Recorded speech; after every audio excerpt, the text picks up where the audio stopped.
On the morning of October 10th, Taiwan regional leader Lai Ching-te delivered his first Double 10 speech, in which he continued to promote the notion that the two sides of the Taiwan Straits are not subordinate to each other, and falsely claimed that the People's Republic of China has no right to represent Taiwan.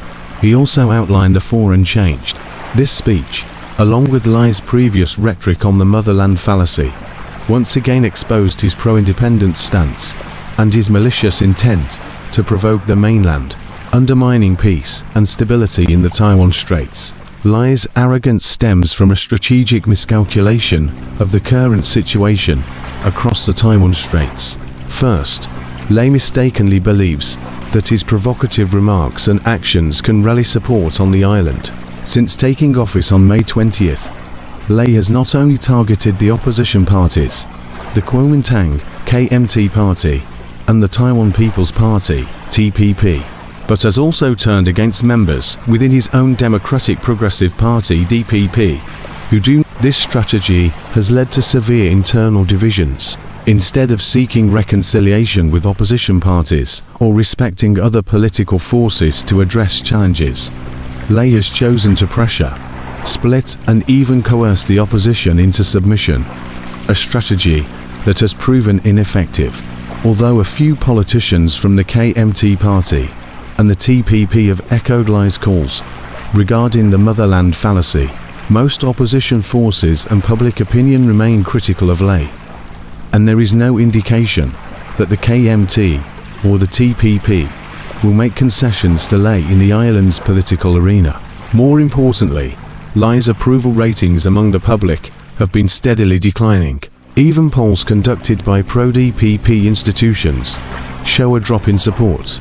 According to a survey published by Taiwan's Mirror Media on October 9th, only 51.3% of respondents are satisfied with Lai's governance, a decrease of 4.4 percentage points compared to August. Second, Lai mistakenly believed that this move would not trigger a strong reaction from the mainland.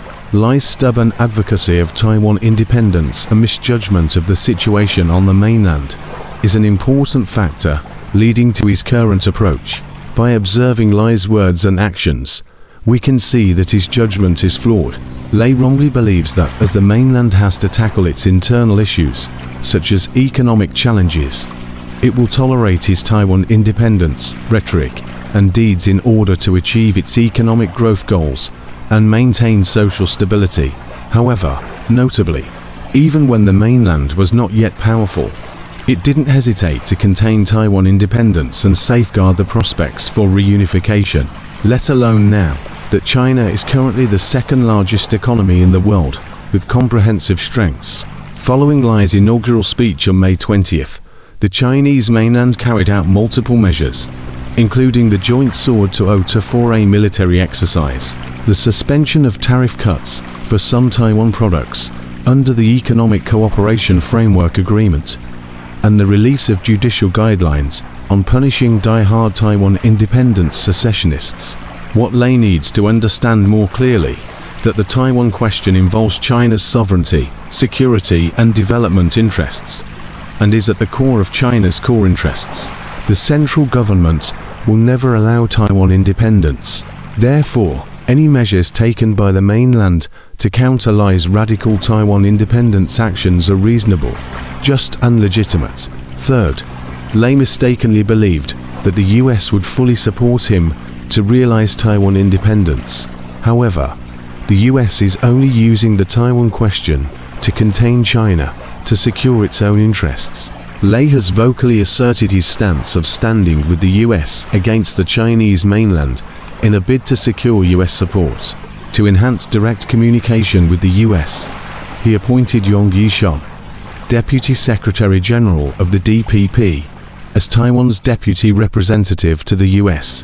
Additionally, he has actively pursued arms purchases from the US and invited American lawmakers to the island of Taiwan, attempting to gain more US support and rely on the US to seek Taiwan independence. Lai's desire reveals his troubling disregard for Taiwan's genuine interests. In his quest for personal gain, he's ready to turn the island into nothing but a pawn on the US geopolitical chessboard. Lai must seriously reflect on what the US can realistically offer the island of Taiwan. The so-called support from the US is not an act of goodwill.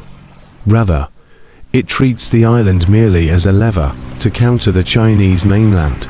This approach risks turning the island into cannon fodder if a conflict really breaks out in the Taiwan Straits. Fourth, Lai has a flawed understanding of the international community's stance on the Taiwan question. The One China principle, and a widely recognized consensus globally, with 183 countries having established diplomatic relations with China based on this principle. This clearly demonstrates that Taiwan independence is not supported by the international community, and any attempts by the Taiwan region to seek more international space will only become increasingly constrained. The Taiwan region has always been an integral part of China and has never been an independent sovereign state, no matter what the Lai authorities say or do. It cannot change the fact that both sides of the Taiwan Straits belong to one China, nor can it stop the inevitable and eventual reunification of China. Any attempt to provoke independence is a dead end.